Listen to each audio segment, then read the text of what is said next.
ছাদে এসেছিলাম কটা আম পেড়ে আম খাবো, একটু আম মাখা করবো, আম জারাবো, কিন্তু এবছর দেখছি গাছে খুব একটা বেশি আম হয়নি।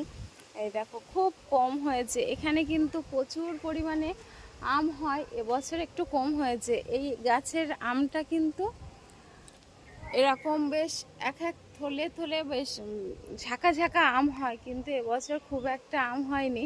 আর যা দু একটা হয়েছে আমগুলো কিন্তু শুকিয়ে পড়ে যাচ্ছে।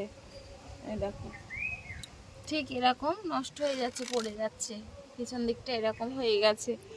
তো ভাবলাম যে দুই একটা আম আছে থাক, বাবা পারবো না আম মাখার, খাবো না, কি করা যাবে, বাজার থেকে আম কিনে নিয়ে এসে আম মাখা করব।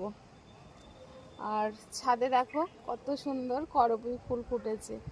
তো চলো সবাইকে টাটা।